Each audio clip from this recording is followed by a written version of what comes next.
Thank you for coming out. It's good to be here. This is what I look like. It's mostly my fault. Well, it's all my fault. I wish I had an excuse, you know? Like, I had to gain all this weight for a movie. There's no movie. If you saw me eat, you would think there were multiple movies. Are they doing a live-action Shrek? This guy's gonna be perfect. I'm wearing my shirt untucked, the untucked shirt, the fat man's last hurrah. Next stop, Momo. You might see a guy with his shirt untucked and think, oh, was he in a hurry? Is he going casual? You should know, someone very close to that man saw him with his shirt tucked in and said, don't do that. That's visually unpleasing. You look better not fully dressed. The untucked shirt, it's like the male wonder bra. There's a surprise underneath, and you're not gonna like it. This is not an Untuck It. Untuck It, which is a brand of shirt. I do love those Untuck It commercials. They present it like some revolutionary technology. It's a shirt that can be worn untucked. Wow! Like a magic shirt? That's right. Can't other shirts do that? No, this is a special shirt. It goes with our unzipped pants. And our unbuckled belt. And combined with your uncombed hair, you can look unemployed. And be unwelcome in restaurants. That's unbelievable. This shirt is actually a 2XL. That's right, I did it. Mission accomplished.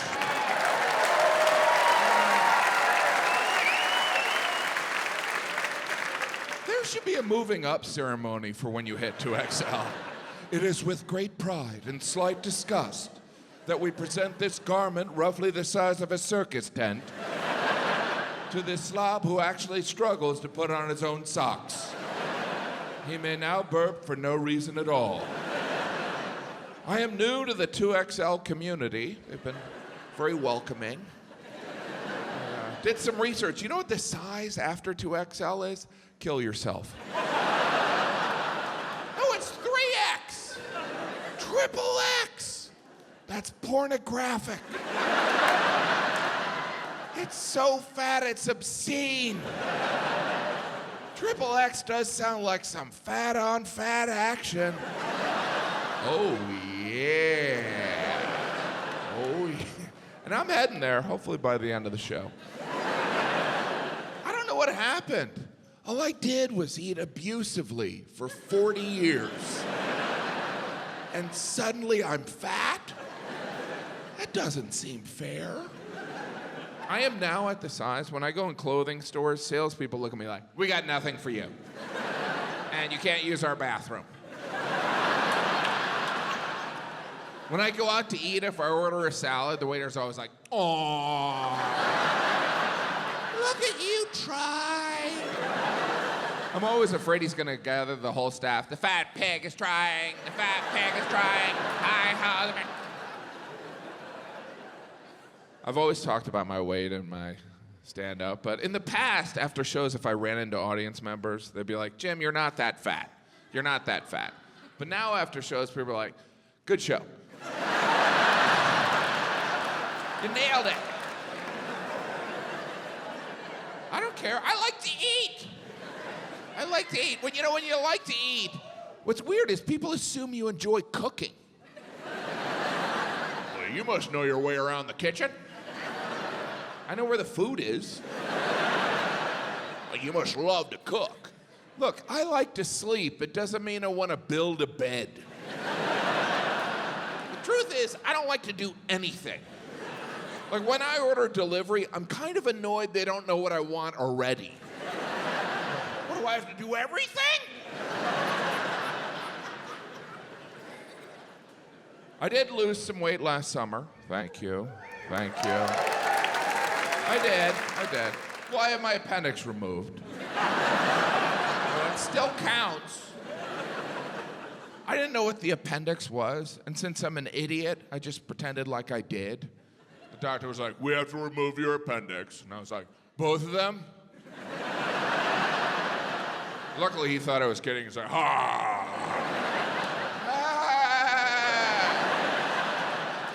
I'm so grateful he didn't call me out. I don't know what it would have said, like, "There's only one appendix." Oh, appendix. I thought you said lungs.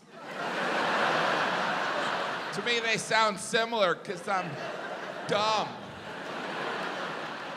I didn't know what the appendix was, but I don't feel that bad. The doctor told me science isn't even sure what the appendix does exactly. Science isn't even sure why the appendix exists. And I heard that and I was like, oh my gosh, the appendix is like a Kardashian. It is.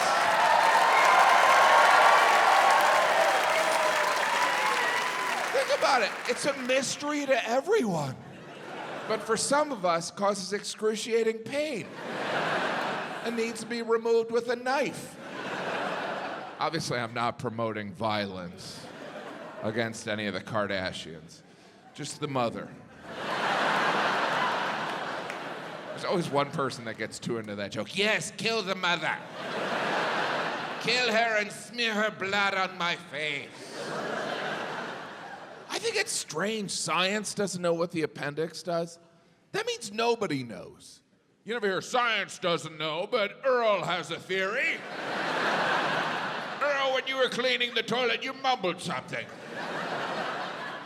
How is that an acceptable answer from the entire scientific community? Yeah, we don't know. Well, back to cloning everything. And they just remove the appendix. That's the solution. Take it out. We don't know what it does. And it's fine. But the first time they did it, we removed your appendix. Let's see what happens. I had my appendix removed in Alaska. That's not why I went there. I was on vacation with my family, and I had this sharp pain in my abdomen.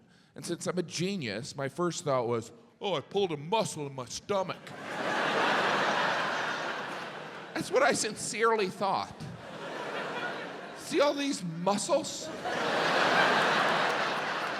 I thought I pulled one, doing nothing. And the pain was overwhelming. I couldn't move. My wife was like, I'm gonna go for help. But we're in a remote area of Alaska, so she just ran to nearby cabins. Eventually she came back all out of breath. She's like, I found a guy. I was like, oh good, is he a doctor? And she goes, no. I go, is he a nurse? And she goes, he's a lawyer. I guess he can do my will. So then this lawyer doctor came over, started asking me questions, and when you're in pain, all questions are annoying. He's like, do you have a fever? And I was like, are you even a lawyer? He's like, is it a dull pain? There's nothing boring about this.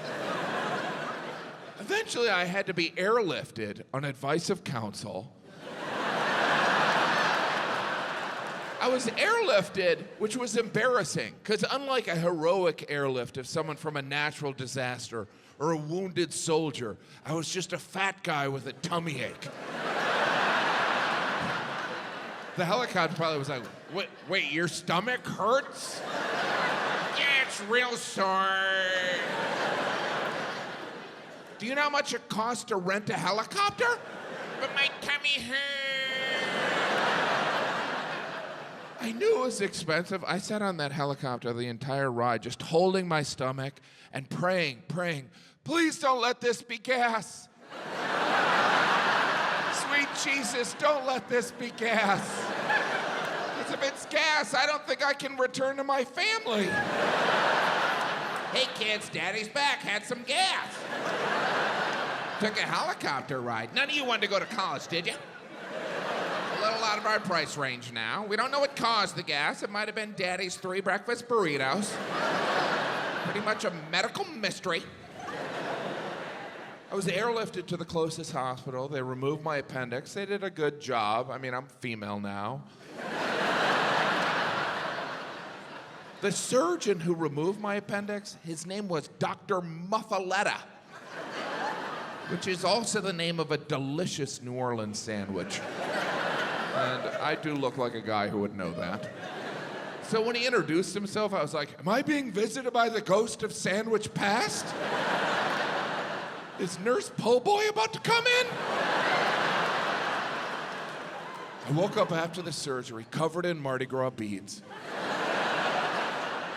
No, I woke up and there was a nurse standing there and she was like, the surgery was a success. Just let me know if it hurts when you pee. And I was like, where's the appendix? How exactly did you remove it? This doesn't sound like a success at all. Then she explained right before the surgery, they inserted a catheter. I didn't know what that was, so I was like, oh, okay. Then I started piecing it together. Hurts when I pee, catheter. I'm suing this hospital. You'll be hearing from my lawyer, doctor. What monsters. If given a choice of peeing all over myself or having a tube inserted in my penis, I'll take the pee shower. I guess I'm old-fashioned, you know? Checking out of the hospital, the desk clerk was so excited. He was like, you had your appendix removed. I had my gallbladder taken out. And I was like, we should vacation together. What are the odds? Two fat Americans had surgery on their digestive system. I was released from the hospital the day after the surgery. They gave me painkillers. They also instructed me to do some walking, which I assume was part of the recovery, but it kind of felt like a commentary on my weight. Have you ever done any walking? Have you ever leaned forward and let your legs propel your fat ass? Let's take a break from your motorized scooter. And I was in Alaska, so I thought this was perfect. So I returned to my family, and we immediately went on a hike. And it was great. Alaska's beautiful. My kids were having fun. I was pretending like I enjoyed being outside. And then suddenly we saw a bear like 500 yards away, this huge brown bear, like way bigger than a gummy bear. And I was so excited because I watch nature shows, but I had never seen a bear in person. So it felt like a celebrity sighting. I was like, oh my God, I've watched you on Animal Planet. It's so much taller in person. Can we do a selfie? But unlike a celebrity sighting, there was the risk of death. Like you never hear, we're in a restaurant, Tom Hanks walked in, and then he came over and murdered my family. That never happens. But the bear was far away, so I took out my phone and I started taking pictures, and then suddenly the bear stood up, roared, and looked right at me. Started creeping towards me, tilting his head back and forth, almost like he recognized me. That guy looks like Philip Seymour Hoffman. I was terrified.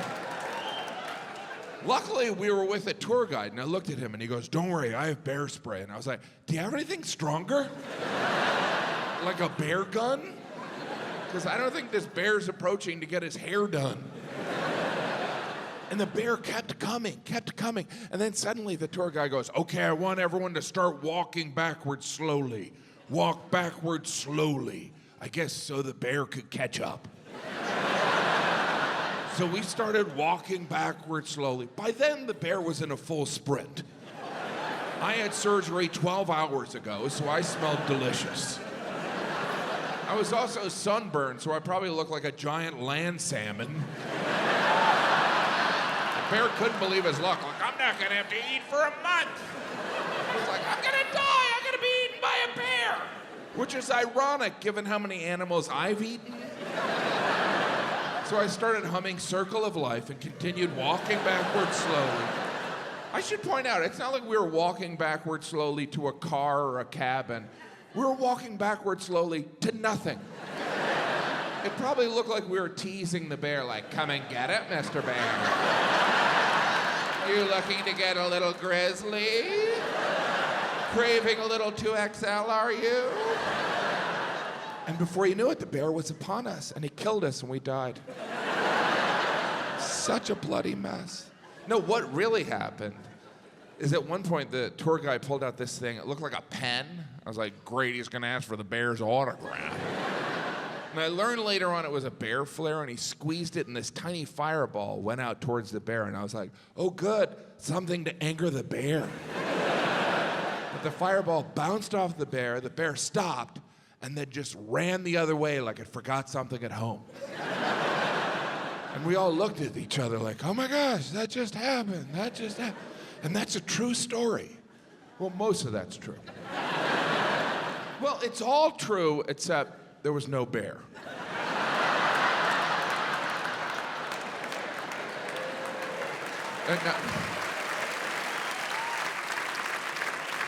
There was a bear. I do sometimes lie up here. I'm not proud of it. But sometimes we all have to lie. Like, even when I tell my children not to lie, I'm kind of lying to them. Some people are like, you should never lie to a child. And those people don't have kids. Because when you have kids, you lie to them all the time. You're like, you wouldn't like this ice cream. It's very spicy. I'd share, but Santa said I can't. Now, why don't you go to sleep so I can wrestle your mom?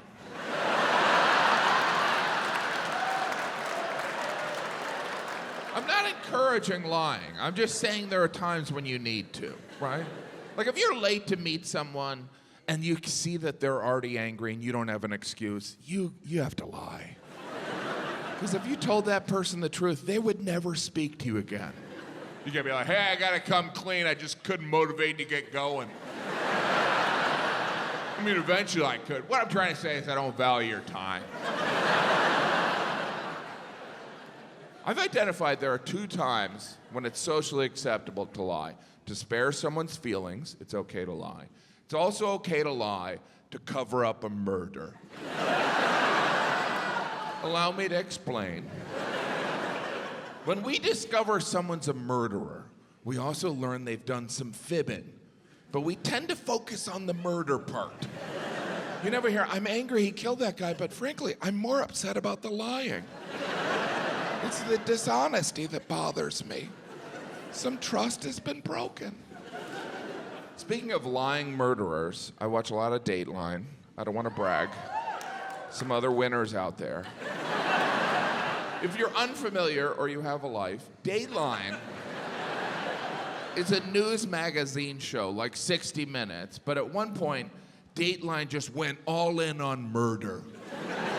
And it's usually spousal murder. Like if you watch Dateline, it appears most marriages end in murder. Every episode starts the same. They had the perfect marriage.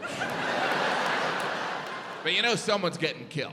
A husband, a wife, sometimes they'll get someone else to kill their spouse, which seems impersonal. It's like you took a vow, do it yourself. Anyway, I was watching this one episode of Dateline about this guy who murdered his wife. It was gruesome. I was watching with my wife on our anniversary. My wife didn't care. I mean, she wasn't thrilled I was taking notes. What are you writing down? This guy's just sloppy. It's like he's trying to get caught. If anything, this guy's plan was foolproof. What he did on his anniversary is he threw a party for him and his wife, and they invited all their friends so that they could see how happy they were. And then the next morning, he took his wife fishing. He rented a boat, he brought a cooler, some tackle, 3 concrete blocks, and a tarp. You know, for fishing. And he would have gotten away with the whole thing.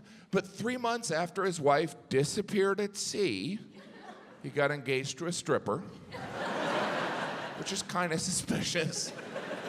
And to celebrate their engagement, they dropped acid, as tradition would have. And while tripping on acid, he admitted the whole thing to his fiancée. And she turned him in because she didn't appreciate the dishonesty.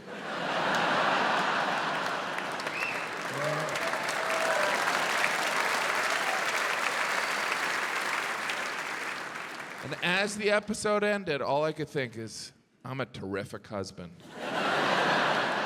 I've never even thought of murdering my wife. Well, I've never made plans to murder my wife.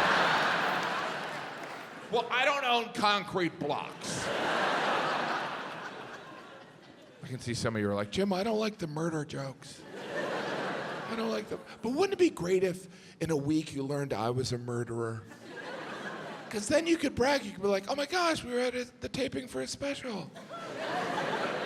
And he had all these jokes on murder. Were they good? Not really, no. He was better at murder than comedy. If you know me, I would do anything for my wife, and that's part of my alibi. No,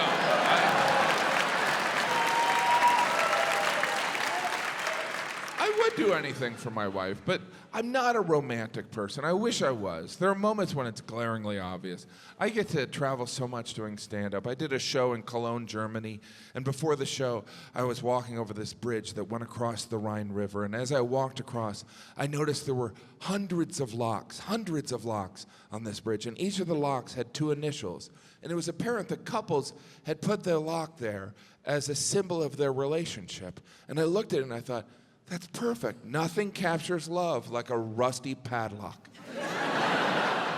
dangling over filthy water.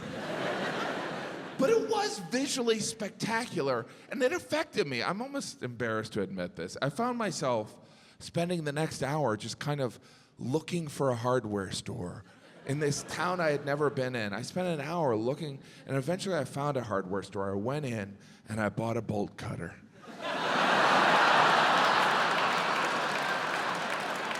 And I went back, and I started snipping off the locks. And with each snip, I said, it's over. Over. You're free. And people were giving me dirty looks. Now, what a grand romantic gesture, right? But you know the first guy who did that was a psycho. Like, his partner or girlfriend was not a willing participant. He was like, you're probably wondering why I brought you to the middle of the bridge. In March, I'm gonna do something you'll never, ever forget. She was like, oh my gosh, are you gonna jump? No, I wanna put this lock here. I'll put it here as a symbol of our love. And soon others will do it. And the bridge will be covered with locks. But you'll know that the first lock was a symbol of our love. And the woman was like, is that my bike lock? Not anymore. Jim, that's a sad story. Recently, I was invited to a surprise birthday party. It was a surprise birthday party for a dog. That's right, I have friends that are mentally ill. I went. It was in my apartment building, and I needed the material. And to be fair, the dog was surprised. Didn't suspect a thing. Dog didn't know it was his birthday. The dog didn't know it had a birthday. The dog wasn't sure why people were in the apartment. It was the dog's third birthday, which in dog years doesn't matter. Someone made that up, and we just went along with it. Oh, 1 year equals 7 for doggies? Okay. When I see a dog, I'll do math. That's not fulfilling some dog need. You know, there's not a dog sitting in a bar right now going, I'm not 3, I'm 21. I can legally drink.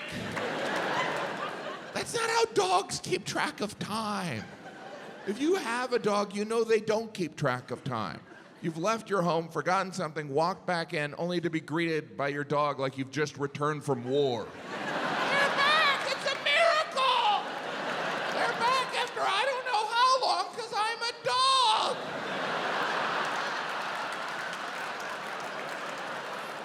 These poor dogs. We just attach these points of view on these poor dogs. Like dog is man's best friend. How desperate are humans? We're best friends, right? Dog's like, well, aren't we different species? But we're best friends forever. You know, you locked me in the house all day with nothing but a bowl of water. You'd think you let your best friend sit on the couch.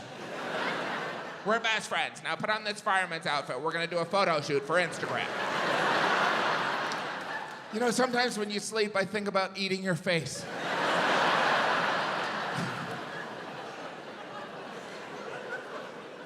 But I get it. I love dogs, too. I love animals.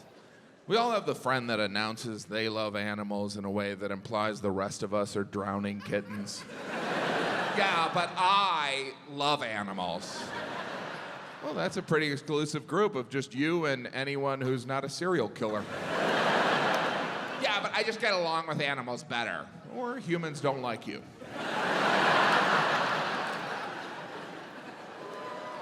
I did have an opportunity to go on a safari, which was unbelievable. It was breathtaking how bad the Wi-Fi was. I went on a safari, which is just a fancy word for animal stalking. Because that's what you do on a safari. You follow animals and watch them. You're like...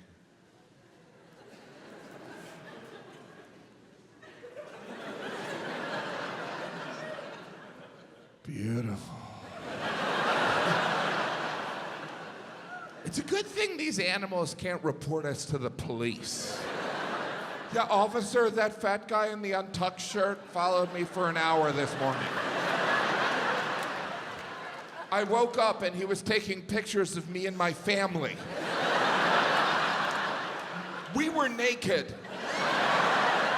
Yeah, the guy who looks like Philip Seymour Hoffman. On the safari, I saw one animal kill another animal, and intellectually, I was like, I don't want to see that. But emotionally, in the moment, I was like, get him. Get your leg! My kids were totally savage about it. They're like, come, I want blood! My kids are with me. My kids were poorly behaved on a safari. They're 6 and 7, and animals would walk by like, savages. My two youngest are 6 and 7-year-old boys, and they're total savages. They're constantly picking on me, they're jumping on me, and they pick on me. How they pick on me recently is they make fun of what they call my huge boy part. Now, before you think I'm walking around the house naked, or in fact have a huge boy part, you should know that, like, when you have young sons, you have to constantly encourage them to use the bathroom. And if you're a dad, sometimes you pee with them, so that's why they've seen my boy part. But that doesn't explain why sometimes at dinner they'll just point at me and giggle and go, Dad and his huge boy part. And I never know what to say. I'm like, guilty. You got me again. Did you hear that, honey?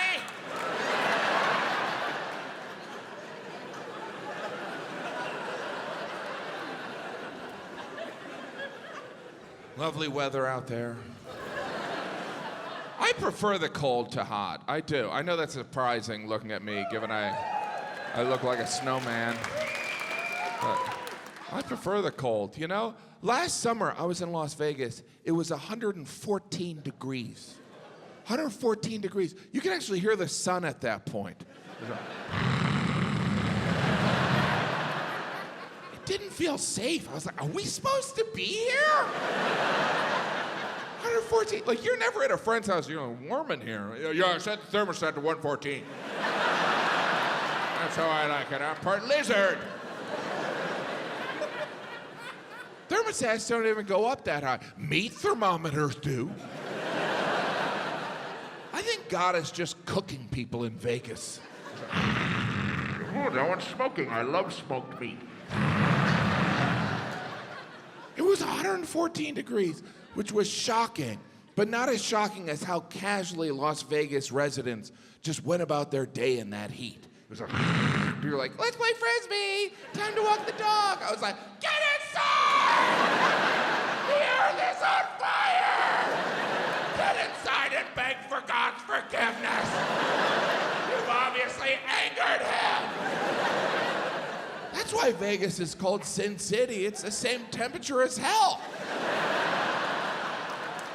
I have a friend from Vegas. I told him it was 114. He goes, that's nothing. I'm like, no, that's something. That's actually the temperature you boil water at. He's like, it's not that bad. Not if you're making ramen. He's like, that's our summer. That's not summer. Summer is when you barbecue on a grill, not the sidewalk. It's so weird to be places where summer is the enemy. Like in the Southwest, they talk about summer like it's an ex-lover they never want to see again. We gotta get out of here before summer gets here. Last year I couldn't leave my house when summer was here. You ever notice the further north you go, the more obsessed people are with summer? Like in February, I was in Bangor, Maine, and everyone was talking about summer. Everyone I met, they're like, you gotta come back during summer, you gotta come back. Which is a strange way to greet someone. Hi, how are you? Come back later. And it was everyone. You gotta come back during summer, you gotta, yeah, but I'm here now. Just make sure you come back. I didn't want to come the first time. But I love how northern cities sell summer. They're like, summer here is unbelievable. It's perfect. For 1/12 of the year, it's ideal. Otherwise, it's a tundra filled with alcoholism and depression. But for those 13 odd days, it's worth it. I did nothing today. Didn't feel any pressure to do anything. Some places you feel like a pressure to do something, like St. Louis, you gotta go see our arch. I don't want to. Go look at our arch. Why don't I just go to McDonald's and see 2? San Antonio, you gotta go to the Alamo. I was gonna nap. Now you gotta stand outside in blistering heat and look at a building. Can't I just say I forgot about the Alamo? You know who didn't want to go to the Alamo? The people who died at the Alamo. I bet their last thought was, I wish I didn't go to the Alamo. I thought it was a rental car company. Can you imagine that level of bravery? 187 Texans fought 2,000 of Santa Anna's finest Mexican troops, and at one point those 187 Texans just decided, we should just fight till we all die. Like if I was there, I would have been like, excuse me, I love the idea of Texas too, but have you tried this Mexican food? It is delicioso. I propose we remember the guacamole. Of course, Vegas, the big assignment, is to gamble. Nobody ever admits they gamble when they go to Las Vegas. You going to Vegas? You going to gamble? I'm going to see shows. You're not going to gamble at all? Well, if I walk by a poker table, I might sit down and lose $10,000. I'm mainly going for the shows. We don't like to admit we gamble. People never admit. They're like, I'm not gambling, I'm just pulling this lever. I like to pull levers. It's a good arm workout. I'm not gambling, I'm just watching these horses run and letting the winner determine if I keep my home. We are a country that loves to bet on horses. Every spring we track the 3 races of the Triple Crown, and every spring I always have the same thought. We're still doing this? Is Woodrow Wilson president? But people love the Triple Crown. The Kentucky Derby, where people bet on horses while they're dressed like characters from Gone with the Wind. It's like prom for gamblers. Do you like my hat? I'm living in my sister's garage. Because I have a debilitating gambling addiction. Shall we have another mint julep? They always announce the winner of each race on the news. You can always tell the horse was named by a guy on his 8th wife. The horse is always named like Viagra's Revenge. Alimony be damned. They show a picture of the winning horse on the news. They could show us a picture of any horse. We wouldn't know the difference. I don't know what we're supposed to do with that horse image. It's not like we're gonna run into that horse in a bar. Excuse me, did you win the Kentucky Derby? I did, I won the Kentucky Derby. Now I'm in a bar enjoying a Hefeweizen. There is the classic photo of the winning horse, right? They're always wearing that huge horseshoe wreath of flowers they stole from someone's gravesite. Standing next to the winning horse is the owner of the horse, who did not train the horse, did not ride the horse, and based on body language, has never really met the horse. There the owner stands, looking like they've never paid taxes. Sitting on top of the winning horse is the jockey, who's dressed like he just came from a local pride parade. They always interview the jockey expecting some insight. They're like, how'd you win? The jockey's like, I whipped the horse and it ran. It's very rare for a horse to win all 3 races of the Triple Crown, mainly because they're horses and they don't care. Mostly they just want someone to stop whipping them because they're horses. I didn't know this. After the Triple Crown, all those horses retire. They retire at the age of 3. Which feels early. They retire, and then they're sent out to stud. Those horses get paid to have sex, which in some ways is better than winning the Triple Crown. That's like the quadruple crown. That's got to be an adjustment for those horses. Like, hey, remember when we whipped you and we wanted you to run? Well, now when we whip you, we're going to have you do something a little different. How many horse jokes is this guy going to do? I never thought I'd miss a murder joke. There's a lot more horse jokes. And if you haven't noticed, I know nothing about horses. I don't horseback ride, mainly because I prefer to be comfortable, and it's not the 1800s. I'm sure the horses aren't thrilled either. They're like, why am I carrying you around? I saw you drive up in a Honda Civic. But people like the horseback ride. I have a friend, she told me the reason she enjoys horseback riding is because she loves horses, which seems like a strange way of expressing love for something. Making it carry you around on its back. I mean, I love my great Aunt Katie. I'm not gonna make her carry me around on her back. Not anymore, yeah? I don't even know why we have to specify that it's horseback riding. Other people are like, hey, you want to ride a horse? What part?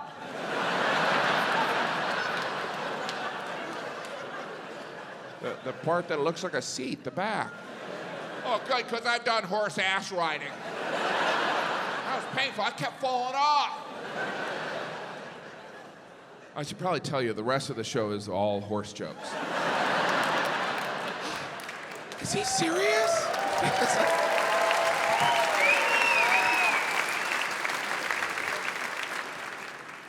There are different types of horses.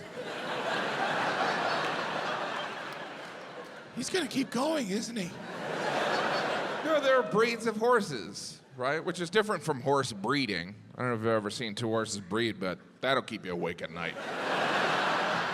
If you've never seen 2 horses breed, do not YouTube it. Do not YouTube it and print out still images. Don't do that. Don't affix your face on one of the images and show your wife think it's funny. She won't think it's funny. But that says more about her than you. What was I talking about? Horses. It's strange how we treat horses. We give horses shoes. I don't even know if horses need shoes. You never see a horse in the wild walking around like, ow, ow. Wish I had some damn shoes. We give horses shoes that are metal. Metal? That's worse than Crocs. That must be hard to shop for, right? Do you have anything in metal, but not a slip-on, something I could nail to my foot? That's what we do, we nail it to their foot. And when we're not doing that, we're literally tossing the horseshoe around as a game. The horse must be like, what the hell are you doing with my shoes? Probably looks like we're taunting the horse. Hey, horse, why don't you come and get your shoes? Go and grab it all you can because you don't have hands! The horseshoe, a symbol of luck for everyone but the horse. I don't know if this is true. Someone told me that when horses are sent out to stud, some female horses will wear high heel horseshoes. Makes them more confident. I'm gonna be paying for this later on, huh? Oh, and I've been on my feet all day. That's gotta be the end of the horse jokes. Horse people, and I'm not talking about people that are half horse, half human, which are centaurs, and they don't exist anymore, right? No, people who own horses will tell you that the horse can't even feel the nail going in their foot. Not that anyone's ever heard a horse go, that's fine, hammer away. Next time, glue, just don't tell me where you got the glue from. Oh, that was too edgy? There's no horses in here. There's not a horse in the front row going, hey, take it easy on the glue, Joe. I love how some of you look forward. Is there a horse up there?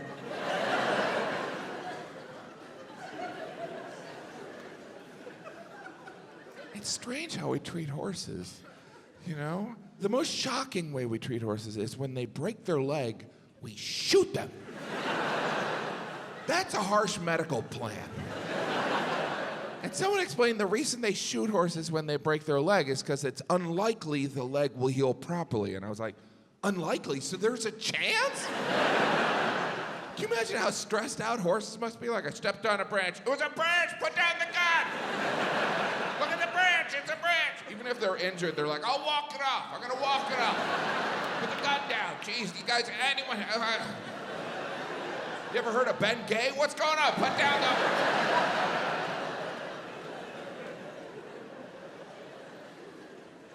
I can see on some of your faces that you would frankly prefer if I did more horse jokes.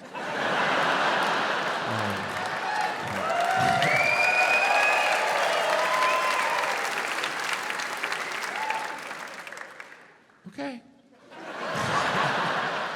It's odd how we treat horses, because we live in this era where we treat our dogs and cats as family members. People are always trying to get their dog on an airplane. You know, it's just a matter of time before someone brings a horse on a plane. Are you kidding me? This is my therapy horse. He keeps me calm on the flight. Oh, we'd like to welcome our silver medallion members to board. And anyone traveling with a farm animal, you can board at gate 47. Feel free to grab some sugar cubes that we've...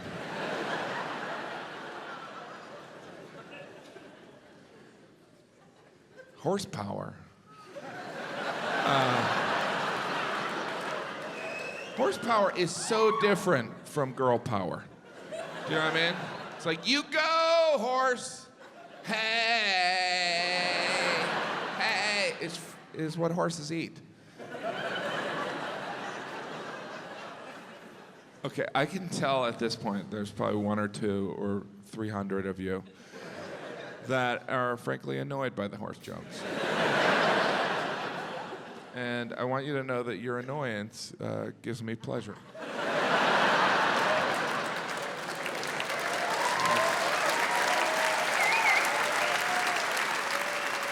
All right, you know what? That's no more horse jokes, I promise.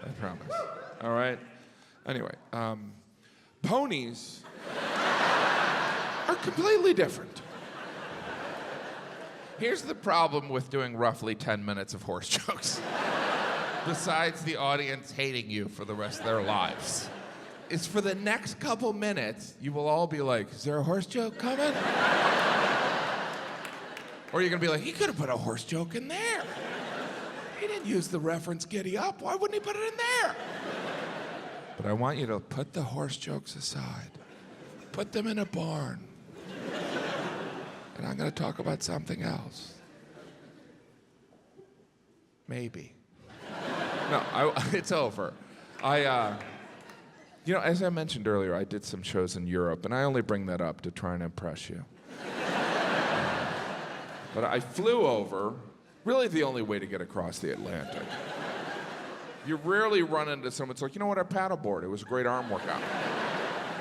I flew over. That transatlantic flight wipes people out. People are a mess. They're like, I need a day. The flight doesn't sound that hard. It's like, oh, it's brutal. I had to sit and watch 2 movies. I felt like I was being waterboarded. I need a day. I was flying back, 3,000 miles, 7 hours.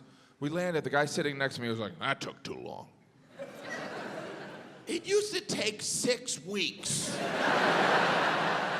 on a boat if you survived. That's how long it took Columbus to get from Spain to the Western Hemisphere, 6 weeks. But you know, once Columbus got here, it was like, I need a day. I am so boat-lagged. Give me a day and I'll get right down to murdering and plundering. Jim, don't bring up Columbus, you're too white. But Columbus, that's part of our history, right? Columbus ushered in all these people that came to the Western Hemisphere, and some of them did bad things. But humans have done bad things throughout the world. Like in Australia, the way some of the settlers treated the Aboriginals, it was not nice. It was not a g'day. In fact, it was a series of bad days or bidets. In New Zealand, the settlers shared the land with the native people, the Maori people, a very noble warrior-like people. But the Maori weren't even the first people in New Zealand. The first people in New Zealand were the Maori, and then the Maori came and ate them. Not even making that up. That's the most intimidating thing you could do to your enemy, right? Like, oh, you're gonna kill me? Yeah, and then I'm gonna grab some mayonnaise. What do you need? Oh. Could you imagine those initial English settlers in New Zealand? Because the British had conquered the world. They had colonies on every continent. So by the time they got to New Zealand, they're like, we've done this before. Let's meet with the locals and take over. So they met with the Maori, and they're like, so what happened to these Maori people? Did you kill them? And they're like, yeah, and then we ate them. The English were like, we were thinking we could share the islands. You want to share? You're not hungry now, are you? You know what? Get them some shepherd's pie. Tell them it's made out of shepherds. Jim even makes colonialism about eating. They were cannibals. By the way, at one time, all human civilizations were cannibal, which means back then it meant something different when someone said, I'm craving Indian or Thai. I can see how you want to be offended, but there's no reason. When I was in Europe, I tried all the local specialties, you know. Norway, I tried reindeer meat. I was in a Norwegian butcher shop in January, and they had a sale on reindeer meat, and nothing says Christmas season is over. Quite like a sale on reindeer meat. It's gotta be a tough day for Santa. It's like, I want to thank all you reindeer who helped this Christmas. Great job. Now, when I call your name, come with me into the smokehouse. In France, I ate so much cheese, so much delicious French cheese, and I feel like I'm still digesting it. My delicate American body couldn't handle the French cheese. And it's not like I don't eat cheese. Most of you are looking at me like, we think you eat cheese. We think you might only eat cheese. But the French, they eat cheese on a whole other level. In France, they make eating cheese an official course of the meal. So you'll eat an appetizer, then you'll eat an entree, then for no reason at all, you eat a bunch of chunks of cheese. Then you eat dessert. After that, you go to the hospital. And of course, I've eaten chunks of cheese before, just not in public. Or with pants on. Eating chunks of cheese, that's something I'm usually caught doing. My wife's like, what the hell are you doing? Nothing, honey. Hey. I remember the first time I had the cheese course, I'd eaten an appetizer, I'd eaten my entree, and I started eating the cheese course, and I heard my heart say, are you mad at me? Did I do something to anger you? My brain took over. It's all right, there's gonna be some sweating. Bowels, you can take a couple weeks off. Appendix, get ready to blow. Tried so many delicious French cheeses, and I couldn't tell you the name of one of them. And they would tell me the names. They're like, this is Jean Jean Jean. From the Jean Jean Jean region. And I'd be like, so not cheddar? Because I tried cheddar. You guys get cheddar over here yet? I like me some cheddar. Some of the French cheeses I tried were goat cheese, or as the goats call it, cheese. They're not caught up in your cow cheese bias. You know, when I see cheese, I don't even see an animal. I just see something my body can't process. I like goat cheese. I've never looked at a goat and thought, I bet that would make good cheese. How do we even get to the point of goat cheese? Where someone like, this cow cheese is good, but see that dog that looks like it smokes meth?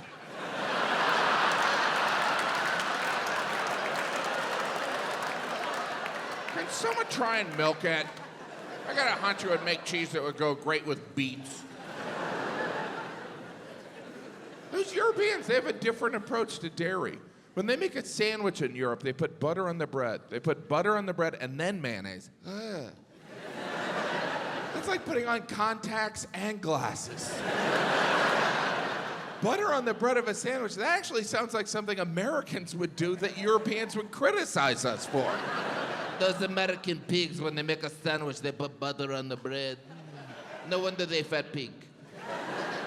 That's a good impression of absolutely every European. I did love doing shows over there. You never knew what was going to work. Sometimes there's a language barrier. There's different references. There's famous people in other countries we've never heard of. I was doing this show in Ireland before, doing the sound check before the show, and the sound guy was like, "Do you have any special requests?" And I jokingly said, "Well, I'll probably close my show by singing Raglan Road," which is a famous Irish folk song based on a famous Irish poem. And the sound guy was like, "Oh, I don't recommend that." And I was like, "Wow, I was kidding, but why?" And he goes, "Well, recently Billy Joel did that." And I was like, "Who's Billy Joel?" And he goes, "You don't know who Billy Joel is." I was like, I'm from another country. I don't know who's famous here. What is it, Superman's dad? I don't know. He goes, "Billy Joel is from America." And I was like, oh my gosh, there's an American who's famous in Ireland that I've never heard of. There's no Billy Joel, piano man, uptown girl. And I was like, "Oh, you mean Billy Joel?" And he goes, "No, it's Billy Joel." And for a second I thought, maybe he's right. This wouldn't be the first time I've discovered I mispronounced someone's name for my entire life. In my mind, I started going through every conversation I had on Billy Joel. I'm like, did anyone else say Billy Joel? When I said Billy Joel, did anyone look at me strange? And then I remembered, you know who pronounces it Billy Joel? Billy Joel. And at that point, the opening act had come in, and he was also from Ireland. And I said, "Hey, this sound guy calls Billy Joel Billy Joel." And the Irish comic goes, "It is Billy Joel." I was like, is everyone crazy in this country? What, there's no one in Ireland named Joel? And he goes, "Yeah, we call them Joel." And I was like, well, then what would you call someone who's actually named Joel? And he goes, "You mean like Billy Joel?" Stop it! No! I loved Ireland. I spent 2 weeks there. One of the weeks I was in Donegal, which is a county in the northwestern part of the Republic. And I noticed something. Everyone in Donegal has a washer and dryer, but nobody uses their dryer. They're like, "That won't be necessary. We'll just hang that out to dry." And I was kind of skeptical, but I was staying with friends, and they offered to do my laundry. So they took my clothes, and they washed it, and they hung it out to dry. And I was kind of impressed, because after only 3 days, my clothes were still wet. Because what they've yet to realize is it rains every day in Donegal. It's like living in a shower. But my friend, she was so proud of the line dry. She goes, "Isn't that just better? Doesn't that smell glorious?" Meanwhile, I'm holding a wet t-shirt. Yeah, this is great. I can just pretend I got off a log ride. Nothing better than waking up on a cold morning and putting on a wet Billy Joel t-shirt.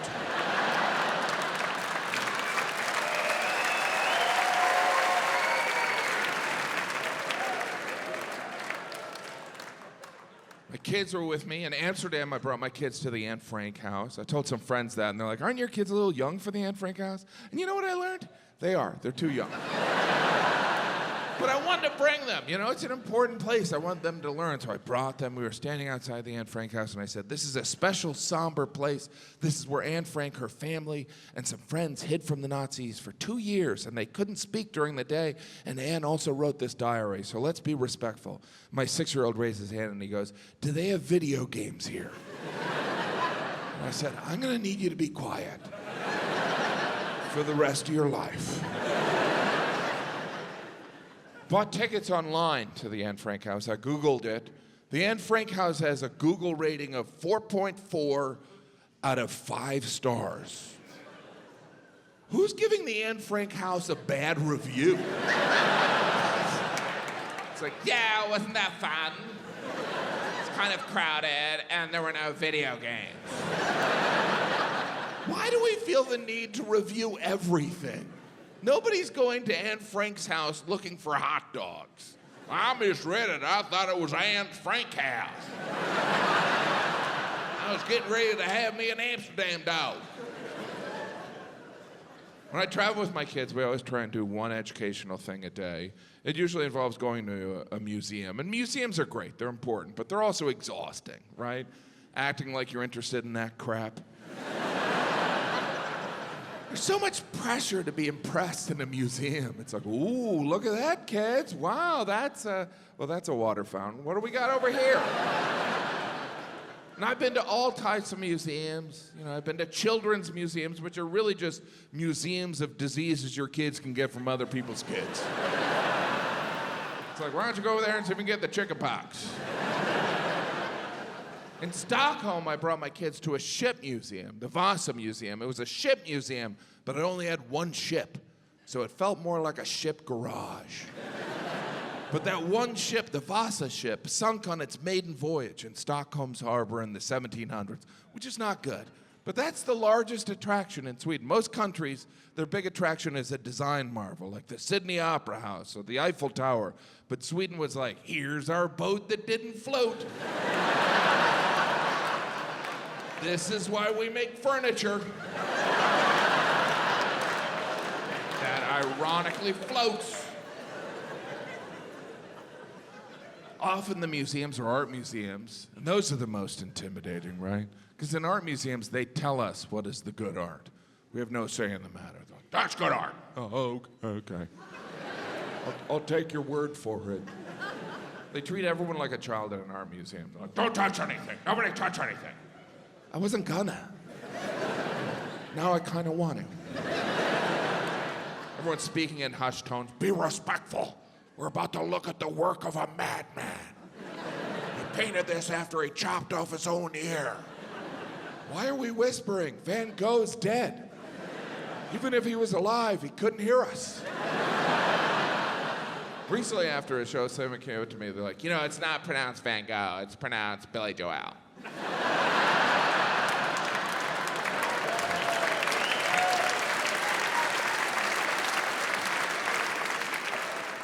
I do find it hard to leave art museums, mainly because I can't find the exit. Great, another room filled with paintings of ugly Dutch people.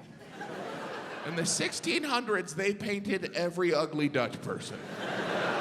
Hey, you're hard to look at. Can I do your portrait? Making that hay look good, aren't you? Fine art. I sometimes feel like it's wasted on me. You know, like the Mona Lisa, we've all seen the Mona Lisa. The most beautiful smile in the world. The most beautiful smile. I'm like, have you seen Halle Berry? Heck, have you seen Chuck Berry? I don't even know if Mona Lisa's smiling. To me, it looks like she's just came from the dentist. She's like, Novocaine's wearing off. Art museums will occasionally ask if you'd like to become a member. Would you like to become a member? How often would I have to come here? I think I can only pretend to be interested once.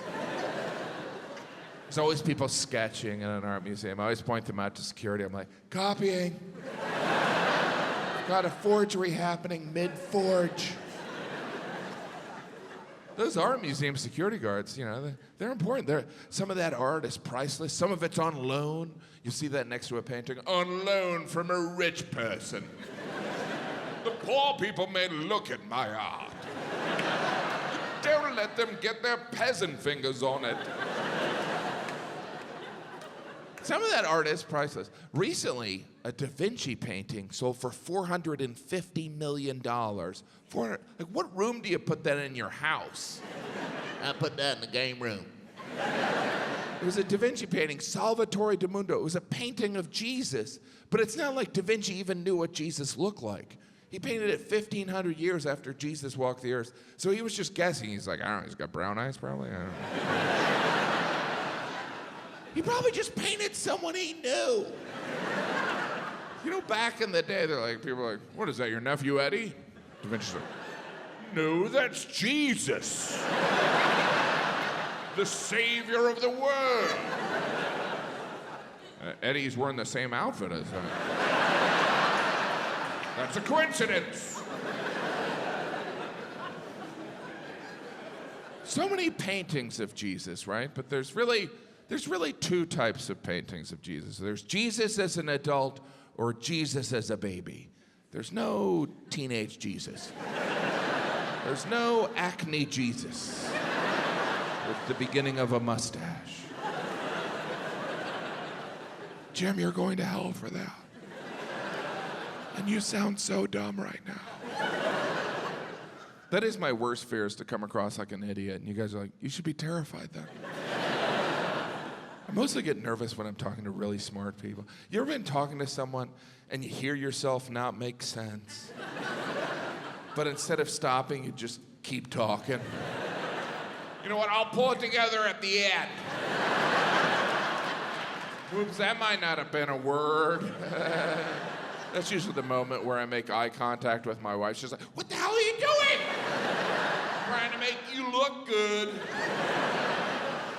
Here's how dumb I am. When someone's criticized on social media for being stupid, I get nervous. I'm like, oh, they're coming for all us dummies. Probably gonna start with a spelling test or something. Kids aren't with me, but if we're really quiet, we can hear them screaming in New York City. When I travel without my children, in between those moments of guilt are just hours of happiness.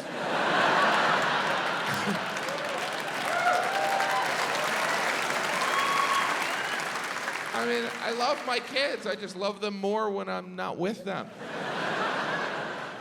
And when I travel without my kids, I do nothing. I'm so productive when I travel with them. When I'm not here, I do nothing. And then I'll do nothing all day, and then I'll call home, and my saintly wife will just pick up the phone, and there'll be chaos in the background.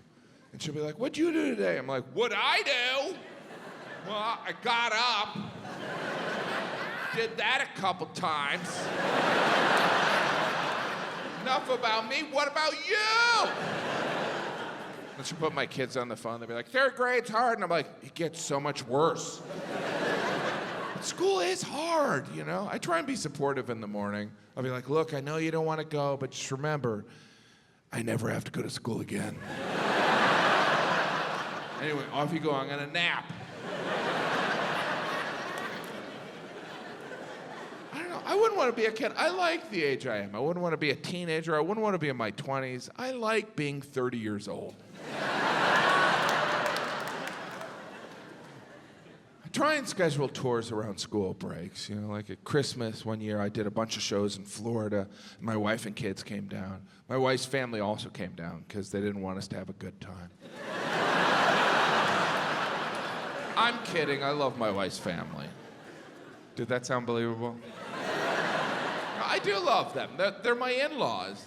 That's a strange term, in-law. It's like, are you related? Legally. In a court of law. In-law, it's like the opposite of being in love. We're in law. We law each other. Very much. In-laws are like family you're assigned. It's like, you want to spend your life with that person? You got to take those 10 people. All of them? My only issue with my in-laws is there's too many of them. My wife is one of 9 children, so every holiday, all 9 of the siblings and their individual families all get together and spend every moment together. Over Christmas, I went to a movie with 30 people. I didn't even know that was legal. We were walking around, people thought we were from a church. To put it in perspective, Jesus only walked around with 12. I learned very quickly, I don't want to do anything with 30 people. If I was on the Titanic and the last rescue boat was filled with 30 people, I'd be like, you guys go ahead. I don't want to be there when you try and decide where to eat lunch. Often it was more than 30 people, because sometimes those 30 people will invite other people. So you'll have conversations and someone will be like, I'm your wife's uncle's best friend. Like, oh, there's a term for that. Stranger. You're a total stranger. I do love my wife's parents. Their names are Louise and Dominic, so I call them Louise and Dom. My wife's siblings, some of them have gotten married, and their spouses, some of their spouses, call Louise and Dom Mom and Dad, because they're weirdos.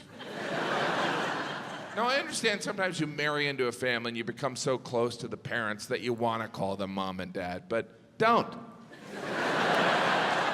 It's weird and confusing for the rest of us. Wait, that's his mom? He married his sister? What state is he from?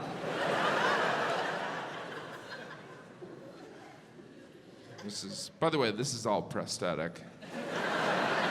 After the show, it comes off. I just air it out. It's like, I feel so free when I get it off. You know what I mean? It's getting harder and harder to motivate to exercise. In your 20s, you're like, I want to be with someone physically fit, so I'll be physically fit. And then your 30s, you're like, I want to fight off aging. And then your 40s, you're like, it's over. And now I'm at the point where I look at morbidly obese people and I'm like, they seem happy. That's one way to live a life. I used to exercise to lose weight. Now I exercise so I can continue to fit in cars. Still a fitness goal. I've been in better shape in my life. I go in and out, it's been a while. Not last year, but the year before, my big accomplishment is I ran the New York City Marathon. Thank you. Thank you. Thank you. Half of you are like, no, you didn't. I did, you bastards. All right? I ran and completed. All right, fine, I didn't. But I thought about it. Which I guess is technically different than running it. Turns out I couldn't run the New York City Marathon because I didn't want to. Which is the main reason I don't do a lot of things. I just rarely admit it. It's like, hey, Jim, why don't you come to my birthday party? I didn't want to. We never really reply to invitations that way. Don't want to go. Completely available, just not interested. Really wish I wasn't there, so I won't be. I know people who have run the New York City Marathon. They always bring it up. They're like, yeah, I ran the New York City Marathon. I was asked, did you win? No, but I finished. What place you come in? I don't know. Sounds like you came in last. Really, what you're saying is you lost the New York City Marathon. If I were you, I wouldn't bring that up. But that's why some people run marathons, so that they can say, I ran a marathon, which to me is not a good enough reason. Heck, I can say I ran a marathon. In fact, earlier I did. Didn't feel good, it felt dishonest. I guess what I'm trying to say is marathon runners are liars. All of them. It's too far, it's way too far. 26.2 miles, that's too far to run, jog, or frankly drive, let's be serious. But you know what? I'm not a runner. Half of you are like, we never thought you were. At this point, we're not sure if you're a walker. But running is huge, right? There are stores just for runners. There's magazines dedicated to running. Runner's World, a magazine all about running. And if you thought running was boring, wait till you read about running. At this point, is there any information we don't have on running? Oh, you're supposed to use your arms when you run. What? I think I've been running backwards. No wonder I keep losing. The runner's high, I'm sure that's not a myth. Let me get this right. You're confusing exhaustion for high? Have you ever been high before? How can you confuse I can't breathe with joy? The runner's high. Has anyone ever used that as an excuse? Sorry, I ate all the chips, runner's high. Yeah, I ran a 10K in high school. I think I'm still high. But there's running, and then there's running a marathon. You know you have to pay to run a marathon? What? For the New York City Marathon, you have to pay $250 to run by yourself. 26 miles. That's some S&M stuff there. That's like the subplot of a Law and Order Special Victims Unit. You gotta pay that up front. It's not like there's like a toll system, like 13 miles, my chip, what is this, a chip reader? You ever see the beginning of a marathon? All the runners line up in their voluntary prison number. And then someone shoots a gun, red flag, and the runners disperse like Godzilla's approaching. Ah! Why is there a weapon involved in a foot race? Whatever happened to someone saying, go? All right, let's review how we're gonna start the marathon. We'll get all the lemmings lined up there, and then without any warning, Cooter will shoot his .357. In the air this time, Cooter. Then we'll just sit back, count the money, and watch some of them soil themselves.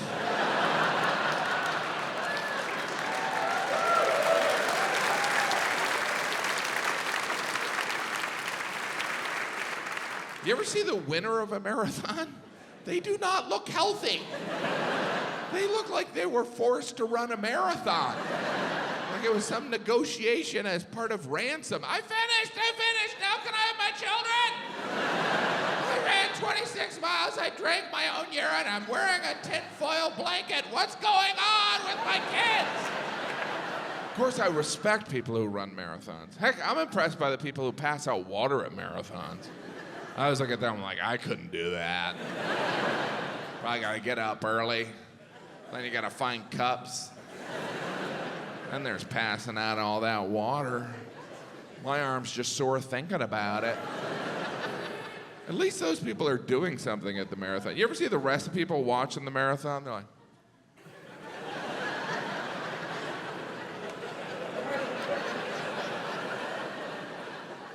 what is going on in your life? If you're watching strangers run a marathon.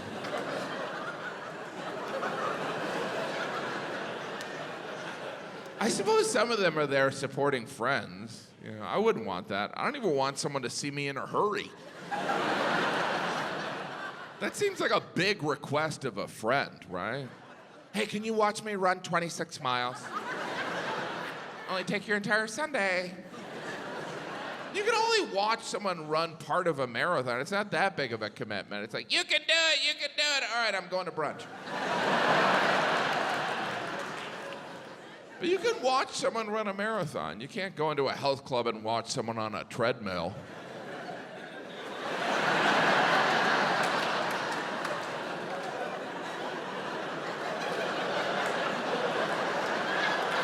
Excuse me, sir, what are you doing? I'm supporting that lady. Do you know her? Not yet. But I brought her this lock for the bridge. All right, that is all for me. Thank you very much. So fun. Thank you for coming. Appreciate it.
That's Mom and Dad.